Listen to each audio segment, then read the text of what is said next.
Finland supports children's education in Syria. The government of Finland has made an additional 1.1 million euros donation to the United Nations Children's Fund or UNICEF to facilitate inclusive education programs for Syrian children. Almost 2.5 million youngsters do not attend school, and more are at risk of dropping out. The funding will support many educational endeavors designed to assist vulnerable groups. These include programs to help marginalized girls and youth with disabilities, remedial catch-up classes, self-education initiatives, learning materials for those who have left schooling, and restoration work for classrooms and learning spaces. Parents and caregivers of children with severe disabilities will also be provided with financial assistance and other support. The latest donation brings Finland's total contribution to UNICEF to 4 million euros. Our heartfelt appreciation, Finland and UNICEF, for caring for our world's most vulnerable and those in need. We look forward to better times for the endearing Syrian people in the overflowing love of Allah.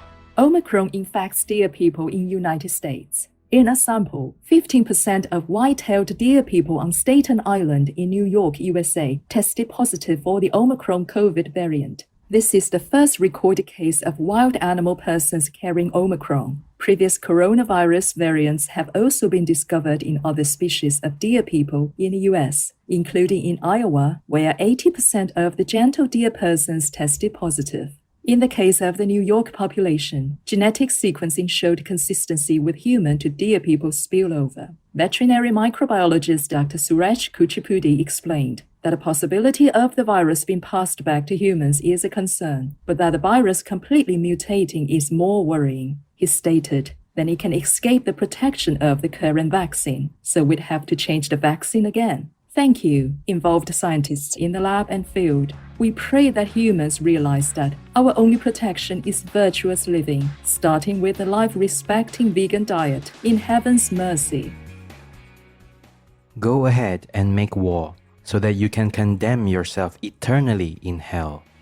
Up next, Japanese grocery chain features in-store farms to reduce carbon footprint and pesticide use. We would like to pause for a moment to thank the brave policemen for keeping our cities safe by enforcing laws, preventing crimes, responding to emergencies, and providing support services. Japanese supermarket chain offers in-store vertical farms to decrease carbon emissions and pesticide use. One of the leading supermarket chains in Japan, Summit Store, in a partnership with the Netherlands headquartered urban farming network, InFarm, features in-store vertical farms where vegetables are grown in racks with LED lights and nutrient solution. Pesticides are not used. Consumers are expressing satisfaction with the innovative food system, which has been introduced in 7 branches, as they can buy tasty, fresh vegetables while reducing waste. Terrific news, Summit Store and InFarm, on your carbon footprint reduction and elimination of pesticide use through in-store farms. May other supermarket chains follow your eco-friendly example to help hasten the arrival of a world in which only vegan products will be permitted for sale in Buddha's benevolence.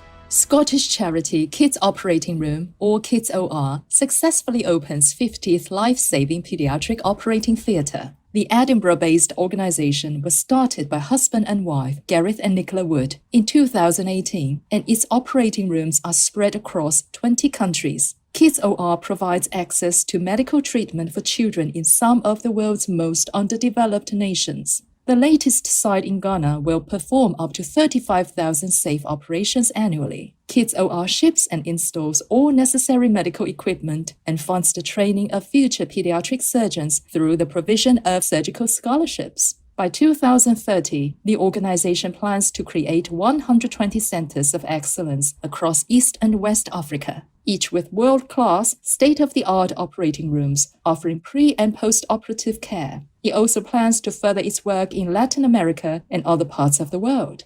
Abundant thanks, Kids Operating Room, and all involved for advancing your mission of loving healthcare. Wishing you and patients much success, comfort, and blessings in the kindness of the Providence. Kind Woman turns home into Senior Dog People Hospice. In 2017, Valerie Reed founded the nonprofit Whispering Willows Senior Dog Sanctuary to provide a lifetime home for elderly and terminally ill people from the Canine Kingdom in Hermitage, Missouri, United States. The residents are from shelters, or their previous caregiver has either passed on or is in a rest home. The retirement facility currently cares for approximately 80 elderly dog persons. Unkennelled, the furry residents are free to roam across 2 hectares of fenced land or relax on any bed placed around the living home. With the help of 17 full-time sanctuary staff members, every canine resident receives full veterinary services, medications, and 24-hour care. To date, Whispering Willows has tended to over 790 aging dog people, giving them love and comfort till their last breath.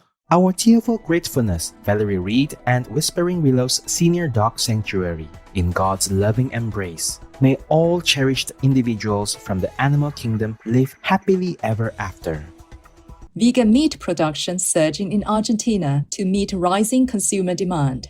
Argentina is seeing rapid growth in its vegan meat sector as people, including younger generations, are increasingly becoming concerned about animal people welfare issues, the environment, and nutrition. Multiple companies are producing plant-based vegan meats to supply the burgeoning Argentinian market. Buenos Aires company Eternal uses advanced technology to create vegan meats from fungus or mycoprotein. Notco, the largest plant-based food producer in Latin America, recently partnered with Argentina's biggest fast food chain, Mostaza, to sell its new Mega Nut Burger in over 150 Mostaza outlets. Other industry participants, including Frisata and Tomorrow Foods, are also poised for expansion in the plant-based food market. Way to go, Argentina, on your fast-moving shift to vegan food. In celestial jubilation, may your friendly citizens enjoy the benefits of their wise choice to nourish themselves with plant-based offerings while protecting our animal people friends, thus improving their health and preserving nature's precious resources.